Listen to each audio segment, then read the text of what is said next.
السلام علیکم دوستوں، C S S consultant C S S at home کے پلیٹ فارم سے ایک نئی ویڈیو کے ساتھ حاضر ہوں۔ آج کا ہمارا لیکچر نمبر 14 ہے، جو ہے تھرڈ راؤنڈ ٹیبل کانفرنس۔ تو کیا تھی تھرڈ راؤنڈ ٹیبل کانفرنس، اور اس سے پہلے جو کیمونل ایوارڈ ہوا تھا اس کے بیک گراؤنڈ میں، وہ کس نے پیش کیا تھا، اور اس کے مینز ایمز اینڈ آبجیکٹیو کیا ہیں، اور اس third round table conference conclusion کیا نکلا تھا۔ تو ان تمام تر کوسچنز کا جواب آپ کو اس ویڈیو لیکچر میں ملے گا، تو اس کو اسکپ مت کیجیے گا۔ تو آتے ہیں آج کے لیکچر کی طرف، جو ہے تھرڈ راؤنڈ ٹیبل کانفرنس۔ لیکن اس سے پہلے میں ان تمام دوستوں سے گزارش کرنا چاہوں گا جن کو پاکستان افیئر پری پارٹیشن کے پورشن میں مسئلہ آتا ہے، تو آپ میرے لیکچر فرسٹ سے دیکھیں گے تو انشاءاللہ آپ کو پاکستان افیئر میں پری پارٹیشن کے حصے کی ایک اچھے سے سمجھ آئے گی۔ تو آتے ہیں آج کا جو لیکچر ہے تھرڈ راؤنڈ ٹیبل کانفرنس۔ اس سے پہلے میں آپ کا بیک گراؤنڈ ڈیولپ کروں گا، آپ کے ذہنوں کو تیار کروں گا تاکہ آپ تھرڈ راؤنڈ ٹیبل کانفرنس تک پہنچ سکیں۔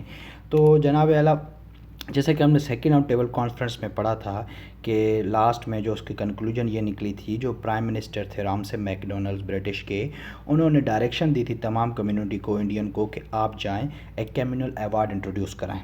اس کا کیا مقصد کہ جب کانگریس نے، جب گاندھی نے سیکنڈ راؤنڈ ٹیبل کانفرنس میں یہ ایک سول ریپرزنٹیشن والا مسئلہ کھڑا کر دیا کہ اگر انڈیا کی کوئی ریپرزنٹیٹیو پارٹی ہوگی تو وہ کانگریس، تو اس پہ جو دوسری کمیونٹیز تھی انہوں نے کنڈیمڈ کیا، انہوں نے کہا کہ نہیں، ہم اپنے ریپرزنٹیٹیو خود ہیں۔ تو اس جو ریپرزنٹیٹیو کے مسئلے کو لے کے پرائم منسٹر نے انہیں ڈائریکشن دی کہ آپ کامن انٹرسٹ پہ بات کریں اور کمیونل ایوارڈ انٹروڈیوس کرائیں، جس کا مقصد یہ ہے کہ آیا کہ آپ تمام کمیونٹی کا جو ریپرزنٹیٹیو ایک ہی ہوگا یا ہر کمیونٹی کا جو ریپرزنٹیٹیو الگ ہوگا۔ لیکن جو گاندھی تھے وہ تو کبھی بھی نہیں چاہتے تھے کہ میں ان کو سپریٹ الیکٹوریٹ کا حق دوں۔ تو جب وہ فیل ہو گئے کمیونل ایوارڈ انٹروڈیوس کرانے میں، تو برٹش نے خود سے ایک اسٹیپ لیا اور انہوں نے خود سے کمیونل ایوارڈ انٹروڈیوس کرایا۔ تو اب یہاں سے سٹارٹ کرتے ہیں۔ The Communal Award 16 August 1932 issued by the British was the consequences of the failure of Indian delegates to solve their problem themselves۔ جب انڈین خود سے اپنے مسئلے حل کرنے کے لیے ناکام رہی تو برٹش نے خود سے کیمونل ایوارڈ 16 اگست 1932 کو انٹروڈیوس کرایا۔ اس کے ایمز آبجیکٹیو کیا ہیں وہ ہم آگے دیکھیں گے۔ برٹش پرائم منسٹر انہوں نے یہ بھی کہا، رامسے میکڈونلڈ جو تھے، انہوں نے یہ بھی کہا کہ his majesty governments would have to settle for you not only for your problems of representations۔ دیکھیں جنہوں نے کہا کہ میں صرف آپ کے ریپرزنٹیشن کے مسئلے کو حل نہیں کرنا چاہ رہا، بلکہ ہماری گورنمنٹ تو آپ کو بھی سیٹل کرنا چاہ رہی ہے، تمام مسئلوں کو سیٹل کرنا چاہ رہی ہے، نہ کہ صرف ریپرزنٹیٹیو والے مسئلے کو۔ But also to decide as wisely as justly as possible, مطلب وہ جتنا ہو سکے، ٹھیک ہے، جتنا جلدی ہو سکے۔ what check and balance the constitution is to contain, protect minorities from an unrestricted and tyrannical use of the democratical principle expressing itself slowly through majority powers۔ دوسری انہوں نے بات یہ کہی کہ میں جو ہے مطلب برٹش جو ہے وہ پروٹیکٹ کرنا چاہ رہی ہے مائنورٹیز کو، ان پہ چیک اینڈ بیلنس رکھنا چاہ رہی ہے۔ تو اس پورے پیراگراف میں باتیں جو یاد رکھنے والی ہیں وہ دو باتیں یاد رکھنے والی ہیں۔ پہلی تو انہوں نے کہا کہ میں تمام مسئلے کو حل کرنا چاہ رہا ہوں، ہماری گورنمنٹ برٹش تمام مسئلوں کو حل کرنا چاہ رہی۔ دوسری انہوں نے مائنورٹیز کی پروٹیکشن کی بات کی کہ ایسا نہیں ہو سکتا کہ مائنورٹیز پہ جو میجورٹی میں ہیں وہ ظلم و ستم کریں یا ان پہ کوئی جبر کریں، لیکن ہم ان کی پروٹیکشن کی بھی جو ہے چیک اینڈ بیلنس بنانا چاہ رہے ہیں اپنے قانون میں۔ اب آتے ہیں جو کیمونل ایوارڈ تھا اس کی کیا مینز ایمز اینڈ آبجیکٹیو تھی۔ پہلا اس کا آبجیکٹیو یہ تھا separate electorate and weightage were retain for Muslim. مطلب سیپریٹ الیکٹوریٹ ہم شروع سے شملہ ڈیپوٹیشن سے ڈسکس کرتے آ رہے ہیں کہ مطلب سیپریٹ الیکٹوریٹ ہر پارٹی اپنا اپنا ریپرزنٹیٹیو بنائے گی، اور مسلمان کو ووٹ دیں گے اور ہندو کو ووٹ دیں گے، کرسچن کے الگ سے سیٹس ہوں گی۔ مطلب سیپریٹ الیکٹوریٹ ہم پیچھے سے ڈیٹیل میں بتا چکے ہیں۔ اینڈ ویٹیج و ریٹین فار مسلم، وہ ویٹیج کا مطلب یہ ہے کہ اس طرح نہیں ہو سکتا کہ اگر جتنے بھی صوبے ہیں اس میں ایک فکس اماؤنٹ نہیں ہوگی، ایک کانسٹنٹ اماؤنٹ نہیں ہوگی سیٹس کی، بلکہ سیٹس ویری کریں گی جس حساب سے مسلمان جس صوبے میں ہوں گے اس حساب سے ان کو جو ریپرزنٹیشن ملے گی، اس حساب سے ان کو جو ہے سیٹس ملیں گی۔ However, the Muslim majority of Bengal and Punjab were reduced to minority provinces۔ ایک اور جو غلط کام ہوا تھا مسلمانوں کے لیے وہ یہ تھا کہ ایک تو انہوں نے بات کی جس حساب سے آپ کی میجورٹی ہوگی اس حساب سے آپ کو سیٹیں ملیں گی. دوسری انہوں نے کیا کہا کہ جو ہمارے بنگال اور پنجاب کے جو صوبے تھے بڑے اس میں مسلمانوں کی ایک میں 55%، ایک 57% مطلب میجورٹی تھی، دوسرے میں 55 تھی، مطلب میجورٹی میں تھے. لیکن جو ڈاکومنٹیشن میں ہے انہوں نے کہا کہ نہیں، آپ کی جو بنگال میں 55 نہیں بلکہ 48% میجورٹی ہے، اور جو پنجاب ہے اس میں 57 نہیں 49% ہے. یا آپ اس کو یوں کہہ سکتے ہیں کہ یہ ہو سکتا ہے انڈین کو راضی کرنے کے لیے، ہندوؤں کو راضی کرنے کے لیے مسلم جو میجورٹی تھی اس کو ڈیکریز کیا گیا ہے. In Hindu majority provinces Hindu would retain their majority. دوسرا بھی ان کے حق میں انہوں نے فیصلہ دیا. اب انہوں نے راضی تو کرنا تھا نا کسی نہ کسی پوائنٹ پہ، Hindus would retain their majority. اب مطلب وہ جہاں پہ ہندو میجورٹی میں ہیں ان کو ڈسٹرب نہیں کیا، لیکن مسلمانوں کو ڈسٹرب کیا، وہ بھی صرف 2 صوبوں میں. کون کون سے؟ ایک بنگال اور پنجاب، ان 2 میں. اب ہم آتے ہیں تھرڈ راؤنڈ ٹیبل کانفرنس میں. یہ آپ نے دیکھ لیا کہ کیمینول ایوارڈ برٹش نے انٹروڈیوس کرایا، اور اس میں ایک بات ہمارے حق میں کی اور ایک بات یوں سمجھ لیں ان ہندوؤں کے حق میں کی تاکہ وہ راضی ہو جائیں. اب تھرڈ راؤنڈ ٹیبل کانفرنس پہ آتے ہیں. تھرڈ راؤنڈ ٹیبل کانفرنس میں Gandhi and Jinnah were both absent. Gandhi جو کانگریس کے ریپرزینٹیٹیو یا انڈیا کے آپ ہندوؤں کے ریپرزینٹیٹیو تھے، اور جناح جو مسلمانوں کے ریپرزینٹیٹیو تھے، وہ دونوں ایبسنٹ تھے. گاندھی تو اس لیے ایبسنٹ تھے کیونکہ اس نے سول ڈس اوبیڈینس موومنٹ اسٹارٹ کی ہوئی تھی.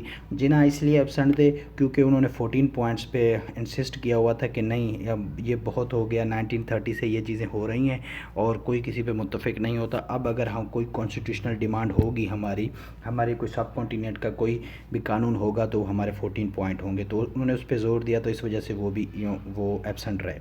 Lord Willingdon's who had succeeded Lord Irwin had arrested Gandhi due to civil disobedience movement. ٹھیک ہے، جو لارڈ ایرون تھے جنہوں نے فرسٹ راؤنڈ ٹیبل کانفرنس کے بعد گاندھی کے پاس گئے تھے اور ان کے ساتھ گاندھی ایرون پیکٹ کیا تھا. اس کے بعد پھر ایک دوسرے برٹش آتے ہیں لارڈ ولنگٹن، جو کہ گاندھی کو اس کے پولیٹیکل جتنے بھی پرسن ہیں تمام کے تمام لوگوں کو، کانگریس کے ممبران کو وہ اریسٹ کرتے ہیں اور گاندھی ایرون پیکٹ جو تھا اس کو انڈو کرتے ہیں، اس کو ایبولشڈ کر دیتے ہیں، اس کو ختم کر دیتے ہیں. مطلب ان کو اریسٹ بھی کر دیتے ہیں اور جو گاندھی ایرون پیکٹ تھا اس کو ختم کر دیتے ہیں. کیونکہ جو انہوں نے جیسے ہی گاندھی ایرون پیکٹ یہی تھا کہ آپ ان فیوچر میں جو ہے سول ڈس اوبیڈینس کا حصہ نہیں بنیں گے. لیکن جب پھر سول ڈس اوبیڈینس انہوں نے شروع کر دی تو گاندھی ایرون پیکٹ تو ختم ہو گیا، وہ انڈو ہو گیا. تو پھر جو لارڈ ولنگٹن برٹش تھے انہوں نے ان کو گرفتار کیا اور پھر راؤنڈ ٹیبل کانفرنس کا انعقاد کیا. اس کے بعد جو بہت ہی امپورٹنٹ بات پوچھی جاتی ہے راؤنڈ ٹیبل کانفرنس کی وہ ہے وائٹ پیپر. اب وائٹ پیپر کیا تھا؟ وائٹ پیپر آپ ریکمنڈیشن آف آل 3 سیشن، جتنی بھی راؤنڈ ٹیبل کانفرنس ہوئی تھی جو 24 نومبر 1930 سے ہو رہی تھی، وہ ان کا ایک نچوڑ تھا. مطلب وائٹ پیپر یوں سمجھ لیں کہ ان کا نچوڑ تھا. تمام کے ریمارکس کے دیکھتے ہوئے برٹش نے خود سے ایک وائٹ پیپر انٹروڈیوس کرایا، اور یوں سمجھ لیں کہ یہ ایک انیشلی کانسٹیٹیوشن تھا اور اس کو first federal constitution of India بھی کہا جاتا ہے. فیڈرل وائٹ پیپر کو first federal constitution of India بھی کہا جاتا ہے. These deliberation leads to the Indian act 1935، اور یہی وائٹ پیپر جو ہے ہمیں آگے چل کے انڈین ایکٹ 1935 کی شکل میں ملتا ہے. تو یہ جو وائٹ پیپر تھا یہ پبلش کب ہوا تھا؟ اکثر MCQs دیکھنے کو ملا یہ 1933 میں. اور 1933 میں ایک اور بھی چیز ہوئی تھی جو چودھری رحمت علی نے ایک پمفلٹ جاری کیا تھا ناؤ اور نیور کے نام سے، وہ بھی 1933 میں تھا. اور وائٹ پیپر بھی آپ اس طرح یاد رکھ سکتے ہیں کہ وائٹ پیپر بھی 1933 میں تھا، اور وائٹ پیپر کو first federal constitution of India بھی کہا جاتا ہے. تو جو تھرڈ راؤنڈ ٹیبل کانفرنس تھی اس کے نتیجے میں ہمیں وائٹ پیپر ملا تھا. مطلب کہ جو یہ فرسٹ راؤنڈ ٹیبل کانفرنس سے لے کے جو برٹش انڈین مسلم چاہ رہے تھے کہ ہم انڈیا کے لیے قانون بنائیں، وہ وائٹ پیپر کی شکل میں بن چکا تھا. آئی ہوپ دوستوں کہ آپ کو یہ ویڈیو سمجھ آئی ہوگی، تھرڈ راؤنڈ ٹیبل کانفرنس کی سمجھ آئی ہوگی. اگر میں اس کو کنکلوڈ کرنے کی کوشش کروں تو third round table conference second round table conference کے فیل ہونے کی وجہ سے ہوئی، جب برٹش نے تمام کمیونٹی کو آرڈر کیا کہ آپ کمیونل ایوارڈ انٹروڈیوس کرائیں، مطلب آپ یہ طے کریں کہ آیا انڈین کے ریپرزنٹیٹیو ایک ہی پارٹی ہوگی یا ہر کمیونٹی کا ریپرزنٹیٹیو الگ الگ ہوگا۔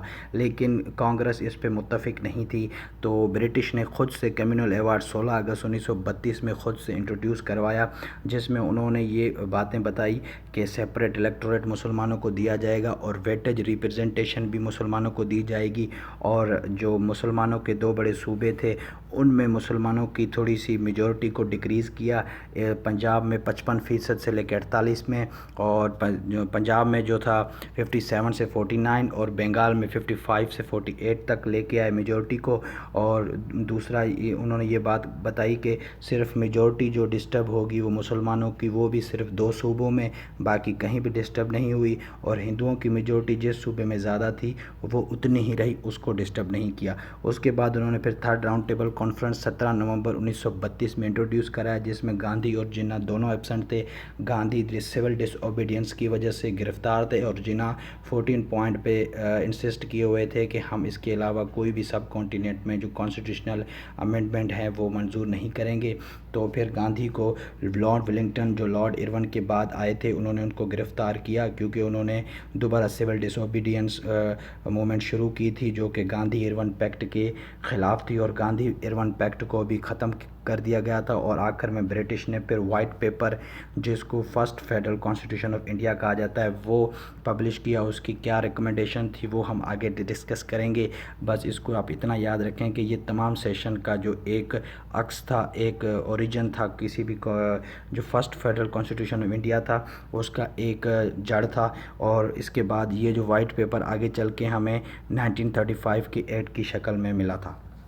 آئی ہوپ دوستوں کہ آپ کو یہ لیکچر سمجھ آیا ہوگا، اور آخر میں ان تمام دوستوں سے گزارش کرتا چلوں کہ جو اس چینل پہ نئے ہیں اس کو سبسکرائب کریں، اور سبسکرائب کریں، بیل آئیکن کو پریس کریں، اور یار کمنٹس کر کے ضرور بتایا کریں کہ آپ کو یہ میری چھوٹی سی محنت کس طرح لگتی ہے۔